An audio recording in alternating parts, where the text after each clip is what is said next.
Have you ever watched someone you love fall apart and felt completely powerless to stop it? You stand there, close enough to touch them, close enough to see the tears they are trying to hide, but somehow the distance between you feels impossible to cross. You rehearse the words 1,000 times in your head, the perfect thing to say, the right way to reach them. But when you open your mouth, nothing comes out. And then the moment passes. They walk away, and you're left standing there with all those unsaid words burning in your chest like a fire you cannot put out. This story is about one of those moments, the kind that changes everything, the kind you carry with you long after the night ends. If you have ever felt the weight of staying silent when you should have spoken, this is for you. I was there that night. She never knew. I have replayed it in my mind so many times that I am no longer sure what is memory and what is the story. I tell myself to make the guilt easier to carry, but I know this much is true. I was there, and I did nothing. It was late October, the kind of night where the cold bites through your jacket and the wind smells like rain that has not fallen yet. I was walking home from work, taking the long way because I did not want to go back to my empty apartment. That is when I saw her. She was sitting on the steps outside the old library on 5th Street, the one that closed down 2 years ago. The streetlight above her flickered on and off, casting her face in and out of shadow. At first, I thought she was just resting, but then I saw the way her shoulders were shaking. The way she had her arms wrapped around herself, like she was trying to hold the pieces together. I stopped walking. I stood there on the opposite side of the street, half hidden behind a parked car, and I watched her. I told myself I was just making sure she was okay, that I would leave as soon as I knew she was safe. But that was a lie. The truth is, I was afraid. Afraid of what she would say if she saw me. Afraid of what I would see if I got too close. We used to be close. Best friends, actually. The kind of friendship where you do not need to explain yourself because the other person already knows. We spent entire summers lying in her backyard, talking about nothing and everything. She told me things she never told anyone else, and I did the same. But somewhere along the way, things changed. I changed. I started pulling away, making excuses, letting the space between us grow wider until one day we were just two people who used to know each other. I told myself it was for the best, that she was better off without me dragging her down. But standing there that night, watching her cry on those cold stone steps, I realized how selfish I had been. I had left her alone, and she had no idea why. She wiped her face with the sleeve of her coat and stood up. For a second, I thought she was going to leave.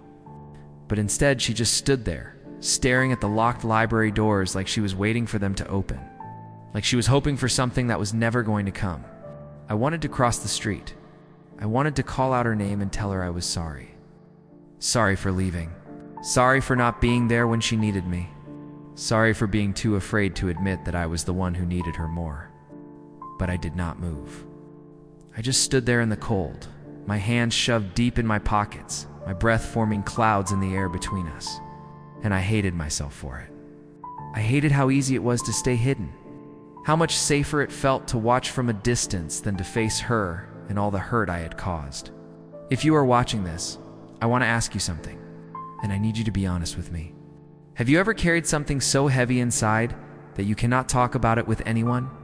Like the words do not exist to explain the ache in your chest or the guilt that keeps you awake at 3 in the morning. If that is you right now, just leave a comment that says, "I feel this too." That is all. You do not need to explain.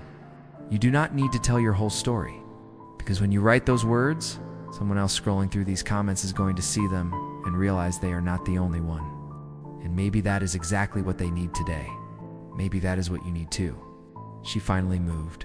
She walked down the steps slowly, like her legs were too tired to carry her. I watched as she turned left and disappeared around the corner.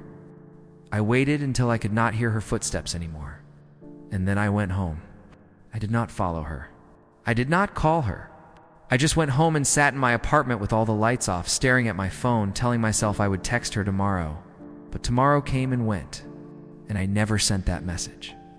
I found out a week later what had happened that night. Why she had been sitting there? Why she had been crying? Her mom had called me. She did not know we had stopped talking. She thought I still cared. She told me everything. About the diagnosis. About how scared my friend was. About how she had been trying to reach out to people, but everyone was too busy, too caught up in their own lives to notice she was falling apart. I stood there holding the phone, my hand shaking, feeling like the floor was collapsing beneath me. And all I could think was I was there. I was right there and I did nothing. If this story is hitting you in a way you did not expect, I want you to know something. You are not alone in feeling like this. This channel exists for people like us. People who carry things they cannot say out loud. People who feel too much and do not know where to put it all. If you have ever needed a place where your pain makes sense, where you do not have to pretend to be okay, then this is that place. Subscribe if you want more stories like this.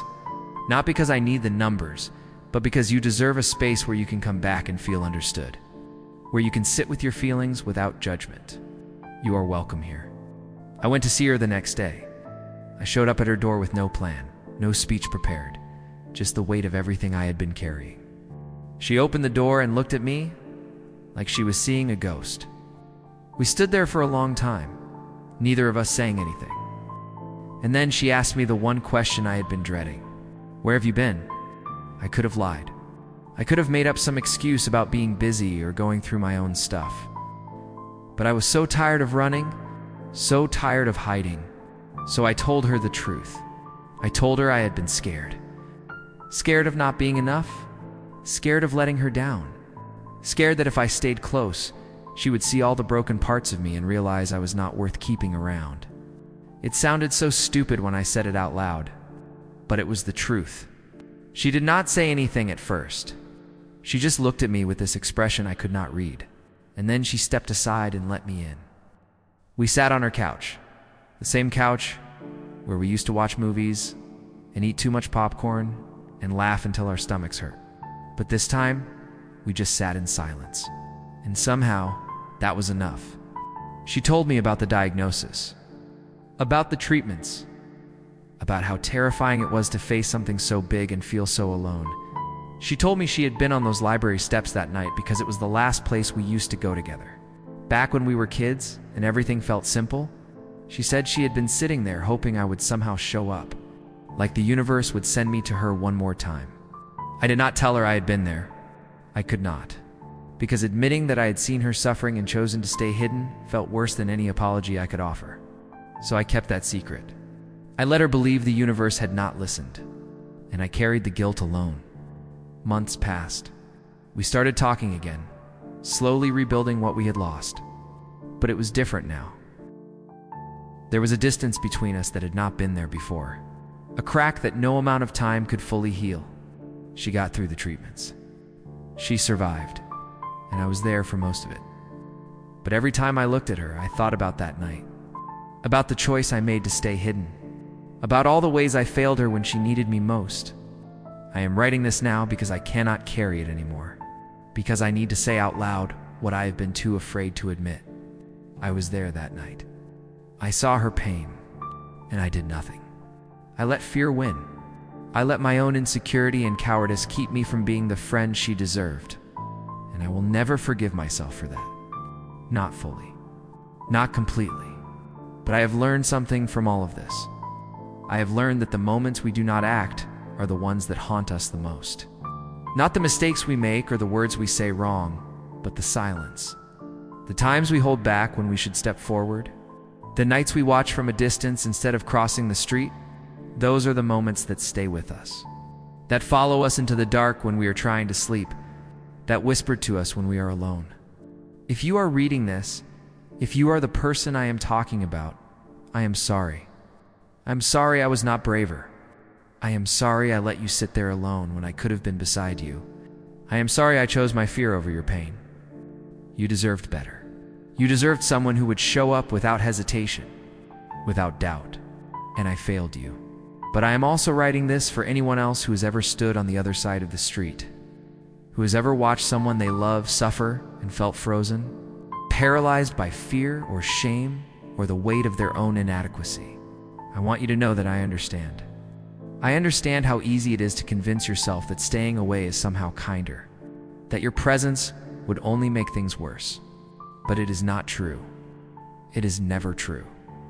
The people we love do not need us to be perfect. They just need us to be there, even if we do not have the right words. Even if all we can offer is our presence and our willingness to sit in the pain with them, that is enough. It has always been enough. I cannot go back to that night. I cannot undo the choice I made or erase the hours she spent alone on those steps. But I can show up now. I can be present in the moments I have left. I can choose courage over comfort, connection over safety. And maybe that is the only redemption I will ever find. Not in erasing the past, but in refusing to repeat it. She never knew I was there that night, and I do not think I will ever tell her. Some truths are too heavy to share. Some confessions do not bring relief, only more pain. So I will carry this alone. I will let it remind me of what happens when we choose fear, when we let the distance grow too wide, when we stand on the other side of the street and watch the people we love break apart without reaching out. I was there, and I will live with that forever. Maybe in another life, I was braver.